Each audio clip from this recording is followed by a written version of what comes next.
नमस्कार, आप देख रहे हैं सुनो सरकार, यानी वो शो जहां हम उठाते हैं आपसे जुड़ी समस्याएं, आपकी परेशानियां, और इस शो के जरिए हम मांगते हैं जिम्मेदारों से जवाब ताकि आपको मिल सके आपकी समस्या का समाधान। तो चलिए शुरू करते हैं सुनो सरकार की आज की कड़ी।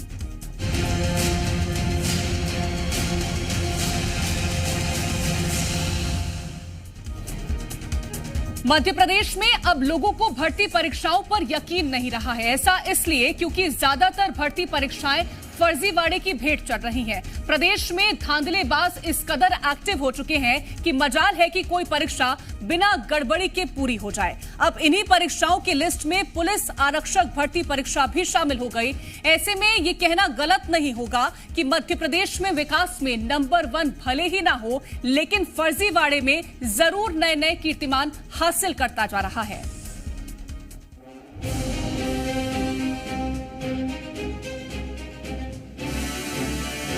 मध्य प्रदेश फर्जीवाड़े के मामले में नंबर 1 बन गया है। यहाँ परीक्षा तो होती है, लेकिन वो महज दिखावे के लिए। यहाँ भर्तियां भी होती हैं, लेकिन महज दिखावे के लिए।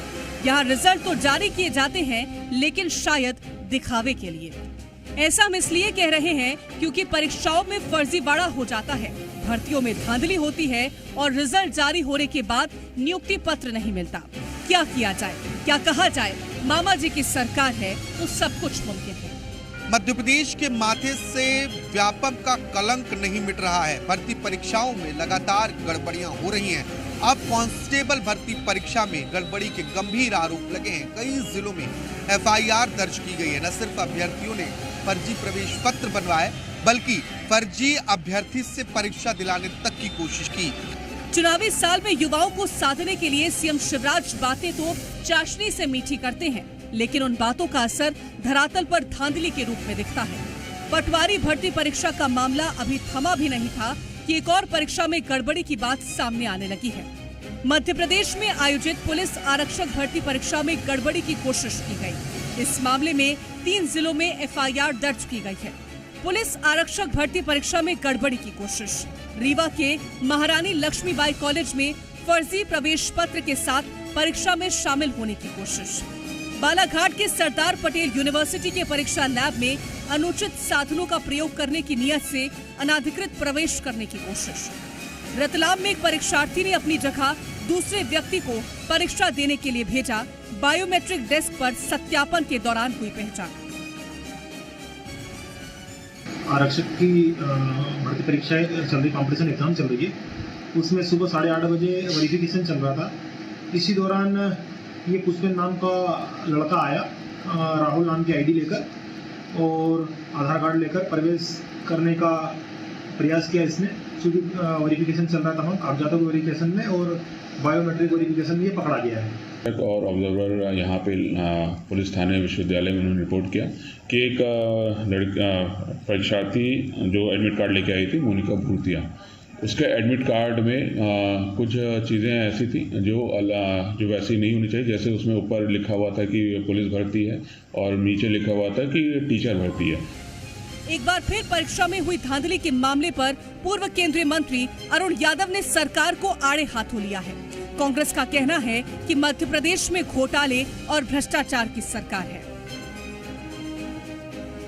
बालाघाट और रीवा से जानकारी प्राप्त हो रही है कि पुलिस कांस्टेबल भर्ती में एक बड़ा घोटाला वहां पर हुआ है, जिसकी FIR लॉन्च की गई है। और ये बेशर्म सरकार इस तरह के घोटालों पर अभी तक लगाम नहीं लगा पा रही है। देखिए, अरुण यादव जी कांग्रेस के नेता हैं और उनको कांग्रेस की कार्यप्रणाली पता है। कांग्रेस के दौर में जो कुछ होता रहा है वही अरुण यादव जी बोल रहे हैं। भाजपा की सरकार में अगर कहीं पर भी गलत तरीके से पत्ता ही फड़केगा तो कार्रवाई होगी। मध्य प्रदेश में शिवराज सरकार है और इन दिनों घोटालों की भरमार है। इस बात को परीक्षाओं में हो रही धांधली के मामले स्पष्ट कर रहे हैं। ऐसे में सवाल है कि क्या मध्य प्रदेश में युवाओं का भविष्य सुरक्षित है? क्या मध्य प्रदेश में परीक्षाएं महज दिखावा है? और क्या मध्य प्रदेश में मेहनत करने वाले युवाओं का नहीं, बल्कि फर्जीवाड़ा करने वालों का बोलबाला है? सवाल कई हैं, लेकिन फिलहाल इनके जवाब नहीं। देखना होगा कि आखिर कब जिम्मेदार गहरी नींद से जागते हैं। ब्यूरो रिपोर्ट, जी मीडिया। मध्य प्रदेश में लगातार परीक्षाओं में हो रही गड़बड़ी से प्रदेश का युवा परेशान है। युवाओं का कहना है कि वो हजारों रुपए खर्च कर फॉर्म भरते हैं, तैयारी करते हैं, लेकिन भर्ती परीक्षा में गड़बड़ी से उनका मनोबल टूट जाता है। परेशान युवाओं का कहना है कि मध्य प्रदेश घोटालाओं का प्रदेश बन चुका है। ये हर बार, आज पहली बार नहीं हुआ, ये काफ़ी टाइम पहले हुआ। पटवारी का एग्जाम जो हुआ था उसमें भी इतने सारे घोटाले निकले थे, और पुलिस के ये सब एग्जाम हुआ, इसमें भी सब हो गया। जितने जो पढ़ने वाले लड़के होते हैं इनका इससे क्या मनोबल टूटता है। लोग भ्रष्टाचार की सरकार बैठी है, घोटाले में घोटाले हो रहे हैं। बीच में कभी 12वीं की पेपर लीक होते हैं, कभी पटवारी घोटाला होता है, कभी आरक्षक का घोटाला होता है। ये तो पहली बार नहीं है, काफ़ी पहली बार, इससे पहली बार भी मध्य प्रदेश में काफ़ी परीक्षाओं में घोटाले हो चुके हैं। अभी तक पटवारी परीक्षा के घोटालों का निष्पक्ष तरीके से जांच नहीं हो पाई। अभी ये और घोटाला सामने आ। मध्य प्रदेश को हम यूं ही नहीं घोटाले का गढ़ कह रहे हैं। ऐसा हम इसलिए कह रहे हैं क्योंकि मध्य प्रदेश में सरकारी भर्ती का मामला हो और वो धांधली से अछूता हो, ये सरकार के लिए बड़ी चुनौती है। तो इसीलिए अब आपको नजर डालते हैं फर्जीवाड़े की उस लिस्ट पर जो लगातार सामने आ रहे हैं। शिक्षक भर्ती घोटाला, इसके बाद पटवारी भर्ती घोटाला, व्यापम घोटाला, फर्जी दिव्यांग प्रमाण पत्र का मामला, कृषि अधिकारी भर्ती मामला, सभी मामले सवालों के घेरे में हैं और इनकी जांच की जा रही है। ये मामले इस बात का प्रमाण है कि सरकार प्रदेश में एक्टिव धांधलेबाजों पर लगाम लगाने में कितनी सफल रही है। तो लगातार बहुत सारे घोटाले मध्य प्रदेश में हमने देखे हैं। मध्य प्रदेश में घोटालों की लंबी लिस्ट है, लेकिन फिलहाल चुनावी साल है तो सरकार अपनी पीठ खुद ही थपथपाती नजर आ रही है और जनता के सामने नए मध्य प्रदेश की तस्वीर पेश की जा रही है। ऐसे में सवाल है कि क्या सरकार ने फर्जीवाड़े में मध्य प्रदेश को अग्रसर बनाने की शपथ ले ली है। इसके साथ ही मध्य प्रदेश में हो रहे परीक्षाओं में धांधली को लेकर कई तरह के सवाल उठ रहे हैं। जो सवाल इस तरह से, सबसे पहला सवाल, घोटालों की बहार है, क्या यही शिवराज है? दूसरा सवाल, परीक्षा में धांधली किसकी जिम्मेदारी? तीसरा सवाल, मध्य प्रदेश में भर्ती परीक्षा का दलाल कौन? चौथा सवाल, भविष्य से हो रहा खिलवाड़, कौन है जिम्मेदार? पांचवा और सबसे अहम सवाल, मध्य प्रदेश में और कितने व्यापम के रूप? तो कई सारे सवाल खड़े हो रहे हैं। ज्यादा जानकारी के साथ आकाश द्विवेदी हमारे संवाददाता जुड़ गए। आकाश, लिस्ट बहुत ज्यादा लंबी है घोटालों की, चाहे पटवारी भर्ती परीक्षा हो, चाहे हम व्यापम की बात कर ले, चाहे शिक्षकों की जिस तरह से भर्ती हो। क्या ये कहीं जाकर के रुकेगा या फिर इस बात की उम्मीद छोड़ देनी चाहिए? देखिए, जिस तरीके से कीर्ति लगातार मामले सामने आ रहे हैं, ये उसी तरीके से कहा जाता है कि दो समानांतर रेखाएं अनंत पर जाकर मिलती हैं। ठीक उसी तरीके से भर्ती परीक्षाओं में गड़बड़ी के मामलों को देख लेना चाहिए, क्योंकि कोई भी भर्ती परीक्षा हो उसमें फर्जीवाड़े के आरोप न लगे, उसमें गड़बड़ी के मामले सामने न आए, ऐसा संभव ही नहीं हो पा रहा है। बीते कुछ सालों की परीक्षाओं पर अगर हम नजर दौड़ाएं तो हर परीक्षा सवालों के घेरे में है। इस दौरान व्यापम का नाम बदल दिया जाता है। व्यापम का नाम तो बदला, लेकिन व्यापम का दाग जो मध्य प्रदेश के माथे पर, शिवराज सरकार के माथे पर लगा हुआ है, वो दाग नहीं मिट रहा है। हर परीक्षा सवालों के घेरे में खड़ी हो जाती है, जवाब देने वाला कोई नहीं है। हजारों सवाल हैं, परीक्षाओं में गड़बड़ियों की लंबी फेहरिस्त है, लेकिन सरकार फिलहाल चुनाव में मस्त है। अब पुलिस आरक्षक भर्ती परीक्षा प्रक्रिया में चल रही है। अब यहां देखिए, जो फर्जीवाड़े को अंजाम देने वाले लोग हैं वो अपनी जगह पर दूसरे को पेपर देने भेज दे रहे हैं। ये देख रहे हैं आप किस तरीके की जरूरत है कि एक अभ्यर्थी अपनी जगह पर दूसरे को पेपर देने भेज देता है। दूसरा अभ्यर्थी एक फर्जी प्रवेश पत्र लेकर किसी को भेज देता है, कोई अनाधिकृत प्रवेश कर जाता है। प्रदेश के अलग अलग जिलों में एफआईआर दर्ज की गई हैं। एमपीएसबी का दावा है कि 3 लेयर चेकिंग सिस्टम है, इसके बावजूद अभ्यर्थी लैब तक कैसे पहुंच जा रहे हैं? और भर्ती परीक्षाओं में लगातार गड़बड़ी के आरोप क्यों हैं?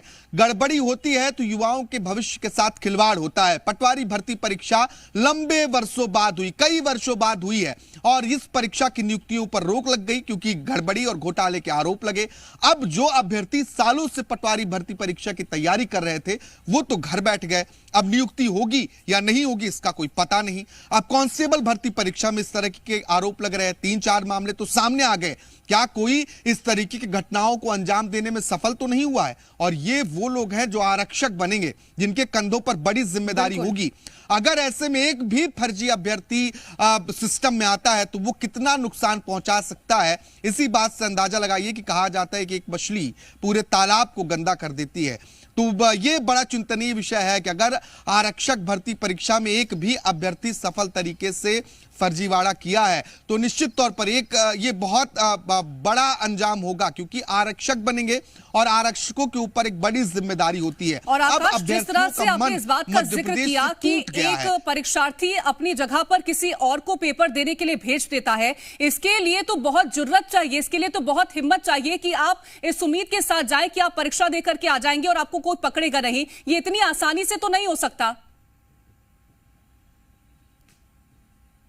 निश्चित तौर पर कीर्ति, हौसले बुलंद हैं, क्योंकि भर्ती परीक्षाओं में लोग ऐसा करने में कामयाब हो रहे हैं, ऐसा कर रहे हैं। इसलिए आरक्षक भर्ती परीक्षा में भी ये कोशिश करने की कोशिश की गई, लेकिन कोशिश सफल नहीं हुई, अलग विषय है। लेकिन अभ्यर्थी पूरे कॉन्फिडेंस में है कि उनकी जगह पर कोई और परीक्षा देकर आ सकता है, क्योंकि लगातार ऐसी गतिविधियों में उन्होंने सफलता पाई है। बीते दिन एमपी टेट की परीक्षा में इस तरीके के आरोप लगे, मैप आईटी से जांच करानी पड़ी। उस वक्त जो आरक्षक भर्ती परीक्षा हुई उसको लेकर भी आरोप लगे। फिर पटवारी भर्ती परीक्षा हो जाती है, कॉलेज से 7 टॉपर निकल जाते हैं, दिव्यांगों के फर्जी प्रमाण पत्र बनाए जाते हैं, सब कुछ संभव हो जाता है। इसीलिए ये अभ्यर्थी इस तरीके की जरूरत कर रहे हैं। और ऐसे नेक्सस पर ऐसा जो एक बड़ा यहां पर नेक्सस चल रहा है उस पर किसी तरीके से सरकार लगाम नहीं लगा पा रही है।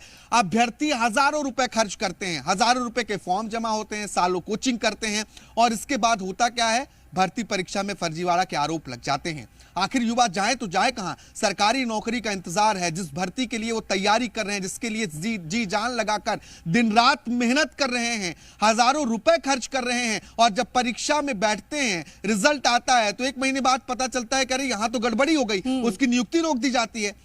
जो प्रदेश युवाओं का प्रदेश है, उस प्रदेश में युवाओं के भविष्य के साथ खिलवाड़ क्यों किया जा रहा है? क्यों ऐसी प्रणाली विकसित नहीं की जा रही है कि जिससे ऐसी घटनाओं पर रोक लगे? सिर्फ क्या व्यापम का नाम बदलकर कर्मचारी चयन मंडल कर देने से ऐसी घटनाएं रुक जाएंगी? एक सिस्टम क्यों शिवराज सरकार डेवलप नहीं कर पा रही है? लेकिन आकाश, जब बातचीत की जाती है मंत्रियों से, जब बातचीत की जाती है नेताओं से, अगर मैं गृह मंत्री नरोत्तम मिश्रा का जिक्र करूं तो उन्होंने कहा कि हर रिजल्ट के बाद हम स्क्रूटनी करेंगे। लेकिन स्क्रूटनी कब होगी? जब बच्चों के भविष्य के साथ वो पूरी तरह से खिलवाड़ कर लेंगे, जब उनका मनोबल पूरी तरह से टूट जाएगा, तब स्क्रूटनी करेंगे। बिल्कुल, देखिए स्क्रूटनी करने की जरूरत पड़ क्यों रही है? क्यों परीक्षाओं में गड़बड़ी के आरोप लग रहे हैं? समय रहते ऐसी व्यवस्थाओं को दुरुस्त क्यों नहीं किया जाता है? ये तो तमाम बड़े सवाल है कीर्ति। जिस सिस्टम में इतने ज्यादा अनियमितताओं के, इतने ज्यादा गड़बड़ियों के, फर्जीवाड़े के आरोप लगे हैं, मुझे लगता है कि सरकार को सबसे पहले इसी सिस्टम को दुरुस्त करना चाहिए था। सबसे पहले व्यापम को ही दुरुस्त करने की जरूरत है। जो युवाओं के भविष्य के साथ खिलवाड़ हो रहा है उसे रोकने की जरूरत है। मध्य प्रदेश युवाओं का प्रदेश है, लाखों युवा बेरोजगार हैं, युवाओं को नौकरी मिलेगी कैसे? जो सरकारी भर्ती परीक्षाओं की तैयारी करते हैं उन युवाओं के मंसूबों पर जो फर्जीवाड़ा करने वाले लोग हैं वो पानी फेर देते हैं। अब युवा जाए तो जाए कहां? सरकारी भर्तियों में अगर इसी तरीके से फर्जीवाड़े की खबरें, इसी तरीके के आरोप लगते रहेंगे तो इन युवाओं के भविष्य का साथ क्या होगा? क्या जो शिक्षक भर्ती परीक्षा होती है उसमें आप भर्ती की प्रक्रिया रोक देते हैं? अब जब युवा ओवर एज हो जाएंगे तो उन्हें नियुक्ति मिलेगी क्या? कई युवा ऐसे हैं, कितने स्कूल शिक्षा विभाग में ऐसे युवा हैं कीर्ति, ये जानकर आपको हैरानी होगी, जो अब तक नियुक्ति का इंतजार कर रहे हैं, उन्हें नियुक्ति नहीं मिल पा रही है। और एक एज लिमिट होती है, जब वो ओवर एज हो जाएंगे तब उन्हें नियुक्ति पत्र देंगे क्या? ये तमाम बड़े सवाल हैं। आखिर युवाओं के साथ ये कब तक होता रहेगा? मध्य प्रदेश में युवा एक सफल तरीके से परीक्षा कैसे दे पाएगा? हर भर्ती परीक्षा में क्यों गड़बड़ी के आरोप लग जाते हैं? एक परीक्षा में एक युवक जो है वो पूरी तरीके से फिट है, दूसरी परीक्षा में वो दिव्यांग हो जाता है। अब बताइए, क्या यही जांच कर रही है एमपीएसबी या फिर अन्य जो तमाम एजेंसियां सरकार की काम कर रही हैं? इसी तरीके से क्या अभ्यर्थियों से परीक्षा दिलवाई जा रही है? तमाम तो कोई भी एक ऐसी परीक्षा नहीं है जो इस तरह की धांधली से अछूती रह जाए और बच्चों के भविष्य के साथ उसमें खिलवाड़ ना हो। तमाम जानकारी पहुंचाने के लिए बहुत शुक्रिया है आपका आकाश।